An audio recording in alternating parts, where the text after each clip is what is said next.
rise up for the national anthem, please.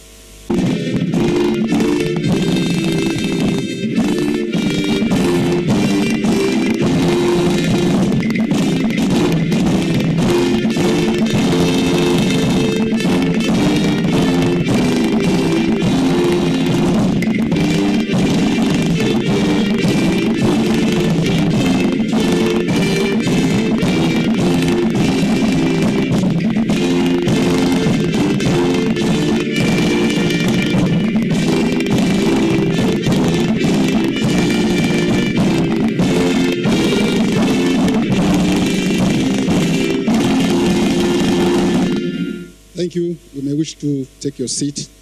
May God bless Nigeria. Ladies and gentlemen, it's my singular honor and privilege to invite the representative of the Honorable Minister. Okay, you're welcome, sir. Although this night is for leisure, we want the ITP President and Chairman of the main organizing committee to please come up and say a few remarks. Good evening, ladies and gentlemen. We would like to appreciate the presence of the Honorable Minister of FCT, represented by Chief of Staff, DGs here present, directors here present, people from the diplomatic community, airlines, and people, our colleagues from the security and other agencies. This occasion is not occasion for big speech and speeches. We have done that for the past 2 days. This evening, we are here simply to recognize the achievements and activities of most drivers of the two sectors. Drivers, those that have made significant impact to the advancement of tourism and transportation within the country. Ladies and gentlemen, a lot has been said, but this evening is largely for us to felicitate with ourselves, conviviality evening, and an evening to to just to wind down and appreciate what has gone on. I thank you very much for coming. Thank you. It's the night for enjoyment, for felicitation. And that's why the president's speech was short and succinct. Distinguished invited guests, ladies and gentlemen, although I said we will not do much talking, but for the benefit of those who were not with us when we were having the summit proper, the technical sessions and the papers delivered there from, my colleague, Mr. Philip, will just give. It's on record that because of the supervision of these sectors being under various or different ministries, this synergy, it has not been very easy to bring these two together.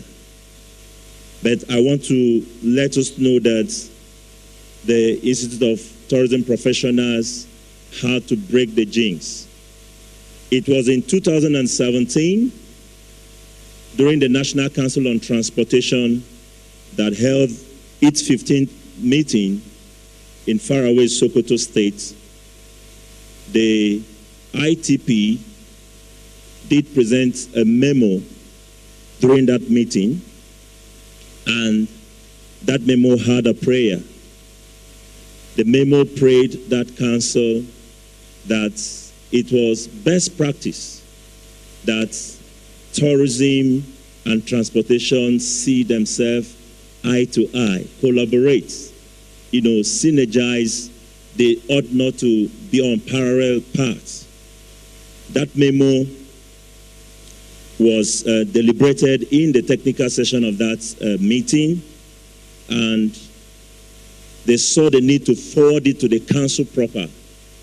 The council, which was chaired by the Honorable Minister of Transportation himself, in the midst of all commissioners of transportation and other commissioners in charge of transportation in the states, they looked through that memo and saw that there was really a nexus for tourism and transportation to synergize.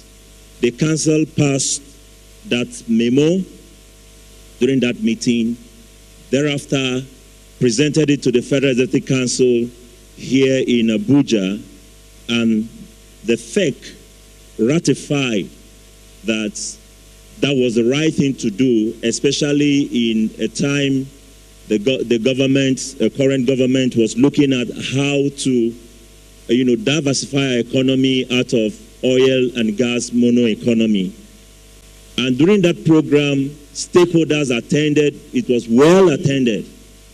And furthermore, communicates until such a time we think the gap has been closed adequately, then we may want to stagger a little.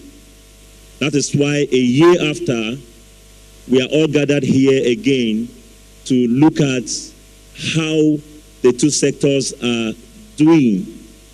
Between yesterday and today, one unique thing about this year's gathering was that it took a little of an international dimension.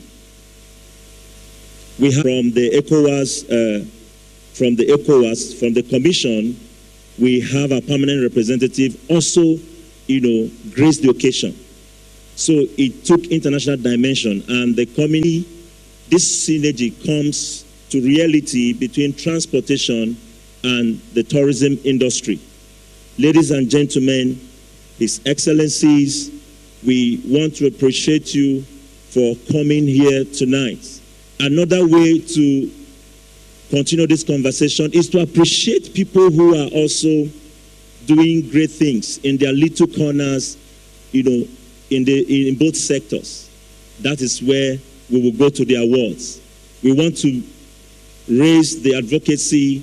We want to raise the praise, appreciation, and take it to a new level so that we can see it. It can be visible that these sectors needed to collaborate and close every existing gap we have so far in Nigeria. So we are all on the move to see tourism and transportation grow as members of the same family, which they are. Without to this second edition of our program, and we promise by this time next year or thereabouts, it will not be an issue of talk. We will get their statistics, what we have been able to push through in the boat sector. And I assure you, from now going forward, every important meeting concerning transport, you will have tourism represented. Any important meeting concerning tourism, transport will also be represented in such meeting. That is what the Institute of Tourism Professionals have been able to push, and both sectors have opened up. The private sector are given their rightful place. Every stakeholder have their rightful place. The security agencies were all incorporated in our meeting, and that is how we want to proceed in this friendship that we have created between these two sectors. You are welcome. Being here is another support to the advocacy, for tourism and transportation to grow as one. Once more, on behalf of the organizers, I want to appreciate you for coming. Thank you very much. May we call our partners